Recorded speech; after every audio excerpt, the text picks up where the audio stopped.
Not everyone needs to do a show. It's 2025 and people are going to show and the headliner is not on stage at 3 a.m. What are we doing? We're essentially demarketing Detty December with our own hands, with our own bad behavior. If you are doing a show and you put in a ticket, it's not free, it's ticketed, and there's a value, like you need to give people value for their money. You cannot deliver subpar experience, then turn around and start giving some lame excuses. It's no longer tenable. I'm sorry. Yeah, happy new year, guys. Welcome to 2026. I wish you guys a blessed year. So let's talk about Detty December 2025. It was underwhelming for many people. Very underwhelming. Adebola, I see you shaking your head. What happened? You went to a concert and they kept you outside, Abi? I mean, what can we say? I feel like there was a lot of expectation. So I think the issue started from the expectation created by 2024 Detty December, which was so lit, was so on point, so on fire. Everyone was in Nigeria. People were just flying in. You know, the expectation, like the standard it's set, the bar it's set was so high, and a lot of money was made. I mean, so last year everyone wanted to make money. Everyone wanted to sell something, sell a product, from the Airbnbs to the hotel clubs. Everyone wanted to be a part of Detty December, and there was so much buzz, there was so much expectation, but the planning just didn't meet up to the expectation. And typically with us in Nigeria, we tend to swing both ways very hard. If we like something or we think something is good, we think it's really, really good, we think it's great. If we also think something is not great, we tend to talk it down too much. So there's no like middle ground, there's no in between. That's why you see people complaining about, from the airport, the experience just started like really bad for some people. It made you landed, the taxi fare, the accommodation, like cost, then the issues of the poor concerts as well. So it was really underwhelming for a lot of people. And I think there's a lot of lessons for us to take away from it. Like moving forward, what did we learn? How did it happen? Why did it happen? And how can we avoid such situation come 2026 December? So yeah, let's start from the concert. They said there were a lot of poor concerts, a lot of big artists. Every week they had shows, but the feedback from most of these shows were really, really poor. So let's start from why did concert did very badly in December. I would say it's same issues repeating itself. These issues are not new. Crowd management, space management, production quality, human management. They've always been an issue. And this last year the issues repeated itself. For example, take Benson's concert, where there were cases where people paid money, like VIP, and they couldn't get in because apparently there were more people than the space could take. And who do we blame for that? Like, are you a promoter and you do not know that? How did you not know that you sold more tickets than you can, like the space can take people? So that's an issue.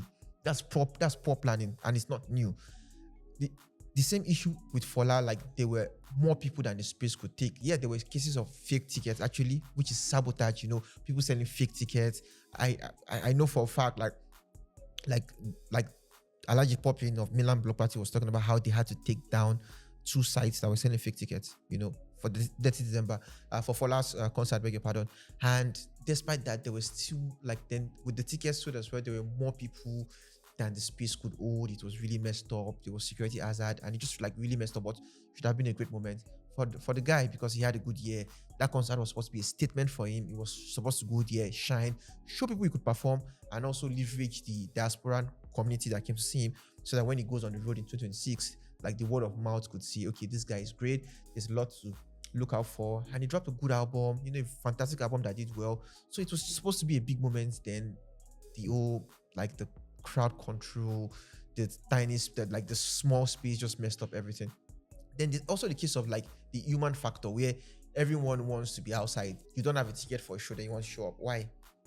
Why? I don't understand. Why you do not have a ticket for a concert, but you insist that you want to be there. You want to buy last minute tickets. You want to buy ticket at the gate when there's no such you say they are not going to sell ticket at the gate, but you still show up. So there's these factors, and I don't think even promoters prepare for this. There was this Instagram clip I saw where some security men, 6 of them, were trying to force a gate closed. They practically humping that gate to force it closed, and people were pushing, trying to get in.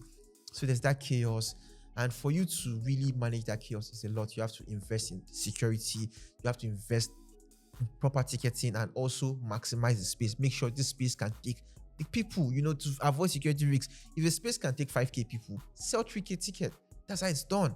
So human factors as well. Then also like just the lack of proper planning overall.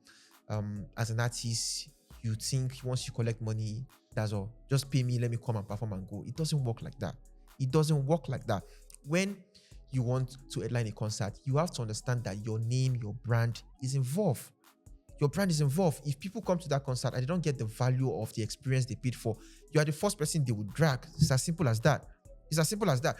If your name is on the ticket, your name is on the flyer as the headliner, and people show up, they pay VVIP and they don't get VVIP experience, they're just like put in a secluded place and they don't get to have the experience they are paid for, then they will drag you. It doesn't matter that it is the promoters, it is the organizers, it is your name on the ticket. So you need to liaise with whoever is promoting the show. If you get paid, you need to say, okay, your team need to say what is happening. What are you giving VVIP? Where are VIP staying? Where are regular staying? What is the experience like? To be sure people are getting value for their money, because if people don't get value for their money, they're going to drag you. And the whole explanation that I'm disappointed in the promoter, shame on the promoters, is no longer attainable. It's no longer attainable. It's 2025. I mean, we've been saying this same thing for 5 years, 3 years, 4 years. It's no longer attainable overall, and I feel like there needs to be planning. You don't have to do a show. I'm sorry, not everyone needs to do a show, needs to put a concert together. I know, like, with all due respect to everyone, I have a fair understanding of the amount of planning, of logistical, of infrastructural and financial resources put into organizing like a massive concert. Like, you're expecting 2,000, 3,000, 4,000, let alone 50,000, 60,000 people to show up to an event. The logistical planning alone is massive. You want to use TBS and you're looking at 20,000 people showing up. The logistical planning, the stage, how you want to do everything is massive. It needs a lot of planning. It's not something you can start planning 3 months. Maybe you can, but not everyone can pull it off. So not everyone needs to do a show. Like, enough is it. Like, we cannot still have, it's 2025 and people are going to show and the headliner is not on stage at 3 a.m. What are we doing? We're essentially demarketing Detty December with our own hands, with our own bad behavior, lack of proper planning at all levels. At all levels, it's demarketing it.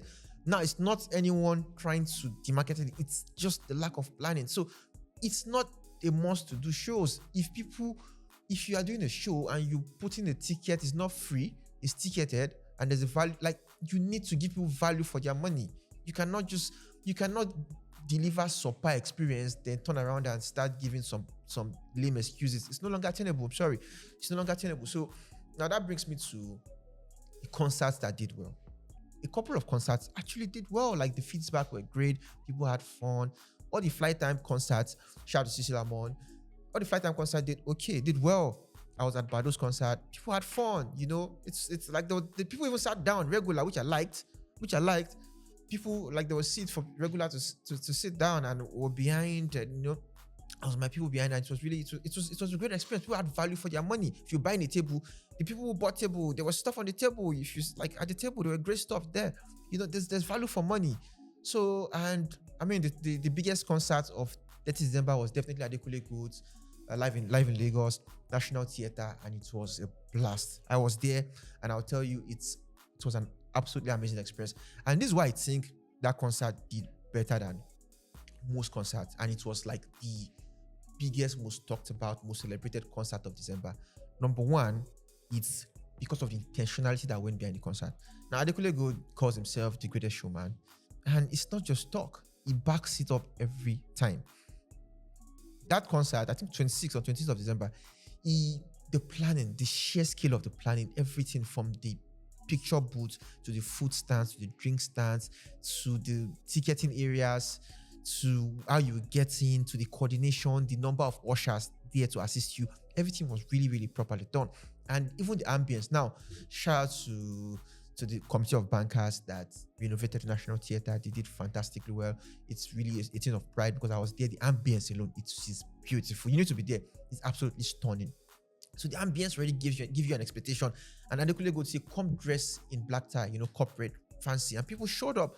The women wearing fancy gowns, the men were wearing their suits, some wearing like corporate, some native, just really looked really nice. Everybody was looking prime and proper, well organized. You got in, it climbed the stage 10 p.m. Even the only issue I would say was like finding a space to park because a lot of people showed up, nearly 5K people. and it was not like there was not a lot of space to park, but the crowd control, the security there, the traffic management there was still top notch. They tried to get everybody places to park, your cars were safe, and you got in and the show started on time. Now down to the experience itself. It is not, that's my first experience with an orchestra in Nigeria. If you recall, I did like a facts only episode where I said it would be difficult for us to have an orchestra experience because of the cost, the sheer cost of executing such a show. But he did it, 55-man orchestra, Muson Orchestra, 55 man with his band as well. It was stunning. It was stunning. The performance, you need an elevated level of artistry for you to command a room of such nature, a hall of such nature, because the way the National Theatre is, it's like an amphitheater where the seats were just go up, and he was at the front, the floor that was on him, and it's not easy to interact with everybody. It's not where you can be jumping and you can be shouting, but you can shout, but I'm just saying, like, you can be jumping, climbing chairs. It's not that kind of space. It's a bit restrictive, but the way he performed, the way the emotions felt in the hall, it's brought a reaction from everybody. Everyone was dancing, was screaming, and when Bades came on stage, bro, it was amazing. So now, what I'm just trying to say is that intentionality, proper planning, proper execution, the right space, all these details go into planning a proper show, executing a proper show, and you cannot do that. You cannot freestyle it. I'm sorry, if it's not there, it's not there. If it's not there, it's not there. And that said, Adekunle Gold is indeed the greatest showman. And so bottom line is, what lessons do we take from this? For me, I would say is to understand that without planning, nothing can be done. If we want to scale that December, we need to be deliberate about it. It's not a cash grab. It's not a cash grab. The experience needs to start from when the planes landed. I traveled in December, got back. I got back on, I can't remember now, was it 7th? And the experience at the airport, Christ have mercy. Like a couple of planes landed at the same time. And we're coming from Joburg, a couple of planes landed. Your first experience would be the chaos.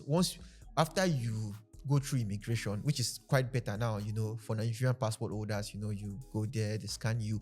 When you are carrying your bags, in other cities now, even in Joburg, the machine bringing your bag, you just pick up your bag. This one, there's a machine train your bag.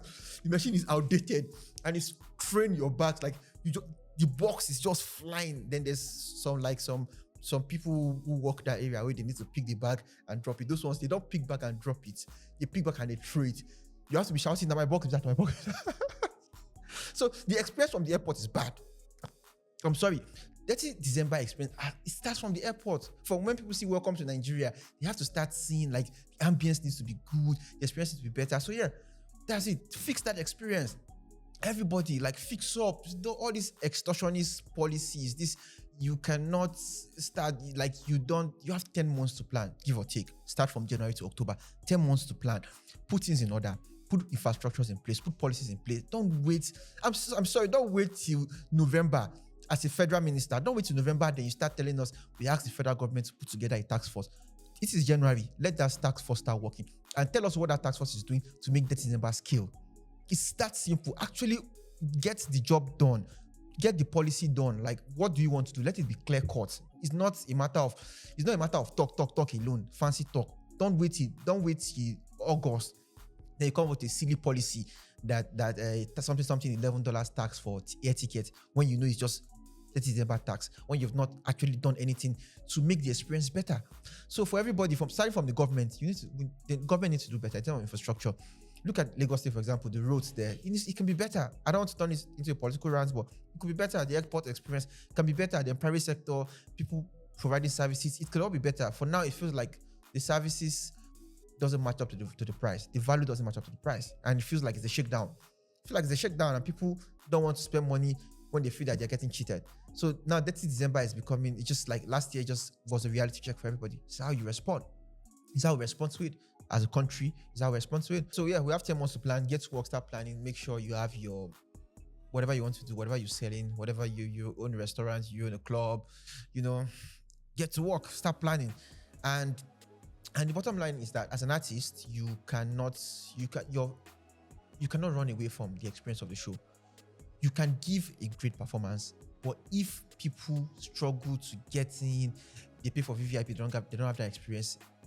The whole like that travel experience will rub off on you. People will still drag you. So as an artist, artists know that they cannot just show up, show up and perform, and that's where it ends. No, they have to work closely, at least in Nigeria, because maybe in other parts of the world, the promoters get the job done, they do their job. But in Nigeria, there's a lot lacking. There's a lot lacking. So the artists need to be particular, need to be very particular, need to tell the promoter that if there's like a massive complaint about the experience not being at the level it needs to be, you will be legally liable, because my brand is at stake.